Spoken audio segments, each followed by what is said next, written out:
Assalamualaikum warahmatullahi wabarakatuh.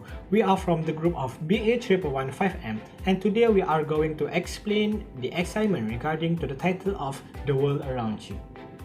In this assignment, we chose China as a nation of South Asia, where we will explain briefly about the country background, the legal and political, the culture, the demographic factor, the population of the country, the main industry and other industry, and last but not least, the resources of the country.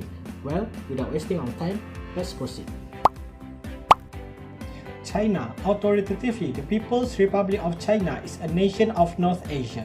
It is the biggest of every Asian nation and has the biggest populace of any nation on the planet. Possessing almost the whole North Asian landmass, it covers around 1/14 of the land region of Earth. Among the significant nations of the world, China is outperformed in territory by just Russia and Canada, and it is nearly as extensive as the entire of Europe.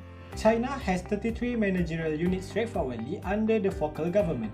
This comprises 22 territories, 5 self-ruling districts, 4 regions which are Chongqing, Beijing, Shanghai and Tianjin, and 2 exceptional regulatory areas which are Hong Kong and Macau. Beijing, the capital of the People's Republic, is additionally the social, financial and interchange focus of the nation. Meanwhile, Shanghai is the principal modern city and Hong Kong is the main business place and port. Well, let's move to the next point, shall we?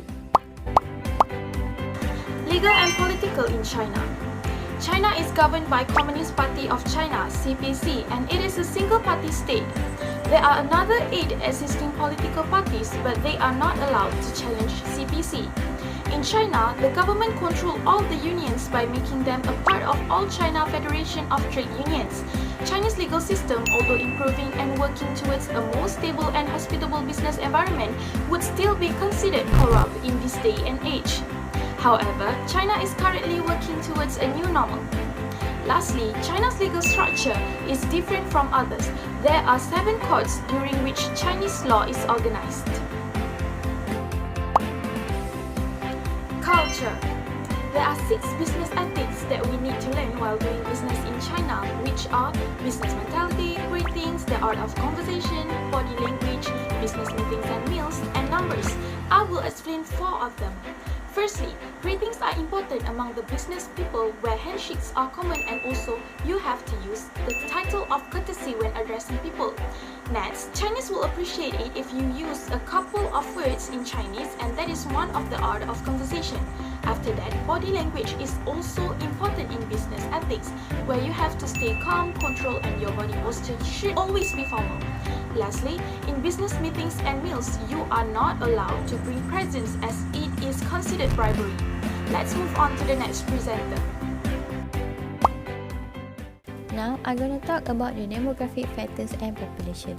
Demographic usually cover the whole group such as age, race, gender, education, nationality, region and ethnicity, while population can be seen as an observation or subject group together by common features.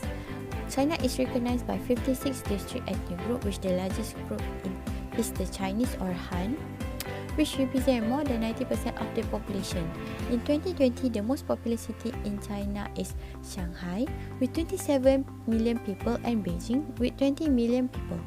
Then, regarding the age in China, during 2019, the population shows that 64% of the people in China are in the age of 16 to 59 years old. In addition, the number of males are more than females with the number of 750 million men and 685 million females in China. After that, the most language we use in China is Chinese or Mandarin language. Lastly, the most religious affiliated in China during 2020 is the agnostic with 31.8%, which they are the person who believe nothing of existence or nature of God. I think now. As we already know, China is the world's biggest developing business sector economy, both in terms of population and total economy product. The main industry in China is the manufacturing industry. Starting in 2015, manufacturing is the biggest and most assorted sector in the country, and China is the world's #1 producer of cement, steel, and chemical fertilizers. China also has the biggest cotton textile output of any country. Besides that, China is the third biggest automobile manufacturer in the world behind the US and Japan, with the yearly automobile trade being estimated to be $17 billion. Now, let's proceed with manufacturing industry is not the only one industry available in China. Agriculture is another industry in China's economy. For your information, rice is the dominant agricultural product in China and traditionally famous for its aquaculture, is also the largest producer of poultry, eggs and pigs. Other industry in China is the energy industry. China is the main country in electricity creation since 2011, when the country's creation surpassed that of the United States. The second most important electricity source in China is hydropower, representing 20.1% of the total power creation in 2016. Furthermore, China is the fourth biggest oil maker in the world, with the country having a creation of 1.3 billion barrels in 2002. Now, let's move on to the next presenter. China natural resources estimate to be worth 23 trillion. 90% of China resources are coal and rare earth elements. There are 11 rare earth mining zones established in Guangzhou, Jiangxi province. Next, the dominant metals produced in China are aluminium, cobalt, nickel, iron and copper. Thanks to their increased global presence, the country also was able to further its iron ore imports and supply channels. Besides that, the dominant energy source of China is coal, generated in Shaanxi, Shandong province and the Near Mongol Autonomous region. However, China now is turning to natural gas as a way to decrease air pollution created by the burning coal. According to the US EIA estimation, China holds the world's largest shale reserve globally. Besides that, the high mountains and powerful rivers of China also can provide hydroelectric power. It is, however, unevenly distributed in southwest China, Yangtze-Yangtze River and the Yellow and Pearl River system. Other than that is China's diverse ecosystem resources. Many rare and unique creatures live in China, including the giant panda, white-flagged dolphin, metal sequoia, dove tree, and many more. Now, let's move on to overall, this report summarizes China's background, legal and political, culture, demographics, population as well as the industry and resources involved in the country.